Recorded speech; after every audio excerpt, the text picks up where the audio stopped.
Meeting बसते जयंती जवळ आली की, आणि मीटिंग मध्ये मुद्दा असतो शिव जयंतीला किती बेस्टचा डीजे होता, हे लक्षात ठेवते. मग त्याच्या डबल आपला पाहिजे.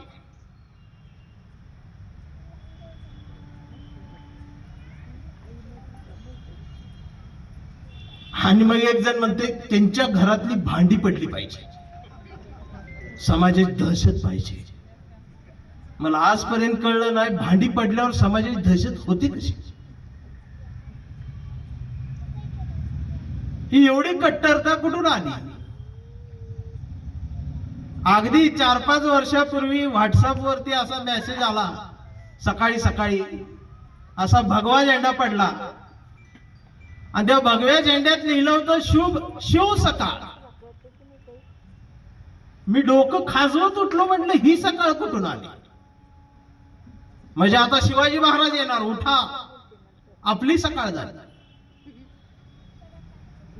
मग शिव सकाळ सुरू असताना ही आपली जागी झाली.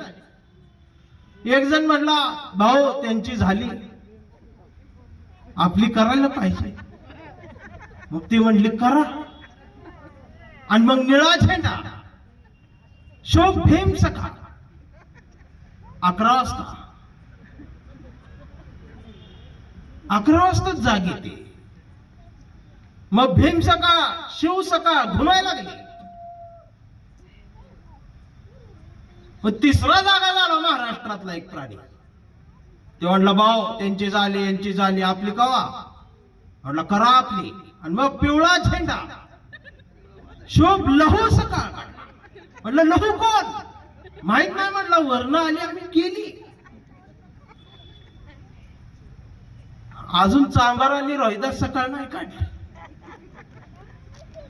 कारण त्यांचा रंगच फिक्स नाही. तो एकदा फिक्स झाला ते काढला. आमचा धनगर बांधव आता 4 झालाय, तो डायरेक्ट शुभ आईला दुपार. मी डायरेक्ट जातींची नाव घेऊ शकतो, पण माझ्यावर अॅट्रॉसिटी नाही होत. मी अशी हे बी एकमेक आहे. हे का घडायला लागलं, कारण पुतळ्याजवळ मेंढरांची गर्दी वाढली, पुतळ्यांजवळ गाढवांची गर्दी वाढली. आणि जोपर्यंत ही पुतळ्याजवळची मेंढरांची गर्दी पुस्तकांजवळ येणार नाही, विचारांजवळ येणार नाही, तोपर्यंत आमच्या मोबाईलच्या स्क्रीनवर गुड मॉर्निंग ऑल इंडियन्स असा मेसेज बघायला मिळणार नाही. आणि त्यासाठी या व्याख्यानमाला असतात. मला एक बरं वाटलं, इथं दरवर्षी अध्यक्ष बदलतो म्हणून अध्यक्ष बदलतो म्हणूनच 50 वर्ष चाललं. एक हाती ठेवलं की वाटोळ होते सगळं. तुम्ही आता बघतायच. परवा मी गोंदियाला होतो, सभागृह गच्च भरलं. कार्यक्रम सुरू व्हायच्या आधी असं विंगेच्या बाजूनं एकाला व्हीलचेअरवर आणलं. व्हीलचेअरवर जे बसले होते त्यांचं वय 95 होत. मान अशी हालत होती. ते जसे आत आले तसं सगळं सभागृह शांत झालं. सगळे व्यवस्थित बसले, मी पण व्यवस्थित बसलो. बाजूच्याला विचारलं, म्हटलं ते कोण आहेत. ते म्हटले हळू बोला. म्हटलं काय झालं. ते म्हटले अध्यक्ष आहेत म्हटले मंडळाचे. आता त्यांची अवस्था बघितली. मी म्हटलं बदला, कशाला अध्यक्ष ठेवले. ते बाजूचे हात दाबत म्हटले अहो हळू बोला. म्हटलं का. ते अध्यक्ष आहेत म्हणूनच जिवंत आहेत म्हटले.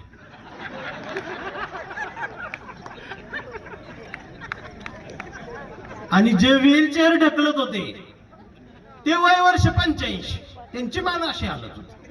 म्हटलं ते कोण आहेत. तर ते म्हटले ते उपाध्यक्ष.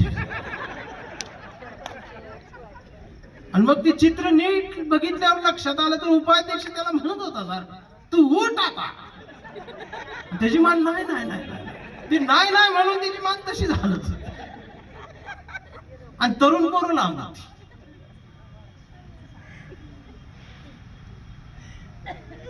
ह्या जर चळवळीच्या अवस्था असतील तर करायचं.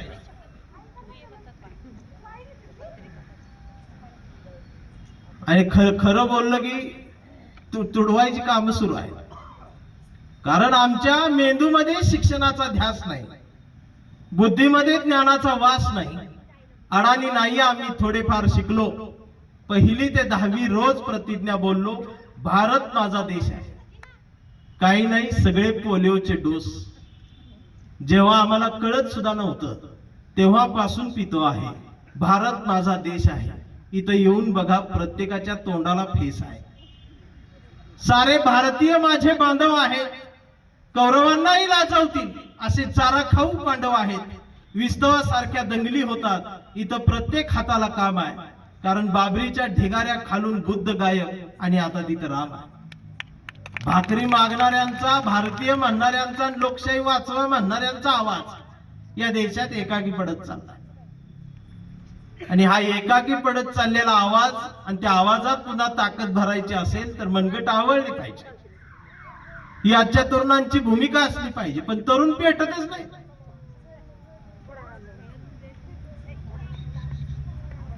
अगदी जातीवाद्यांच्या बद्दल बोलायला गेलं तर लय मारतात मला. परवा मी एका कार्यक्रमात होतो, टोपे साहेब DYSP आले, म्हटले चंदनशिवाय भाषण देऊ नका. म्हटलं काय झालं सर? तर म्हटले काही लोक तुमच्यावरती शाई टाकायला आले आणि कार्यक्रमात गोंधळ होण्याची शक्यता आहे.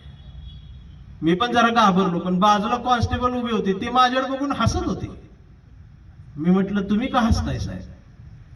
तर ते म्हटले तुमचं तोंड काळं करायला आले. मला हे हसू आलं. म्हटलं DYSP साहेबांना म्हटलं सर लय लांबून आलोय, म्हटले ST ना आलोय, मला भाषण करू दे. मग ते म्हटले तुमच्या रिस्कवर करणार का? मी म्हटलं अहो आम्ही जन्माला येतानाच आमच्या रिस्कवर आलो.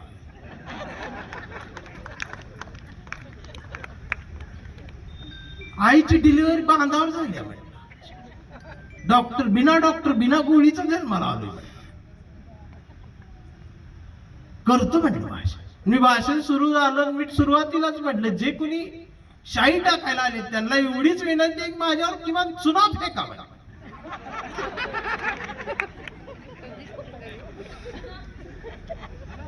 पेपरला बातमी काय, चंदनशिवाय तोंड काळ, काय त्यात दम आहे का? तोंड पांढरं केलं.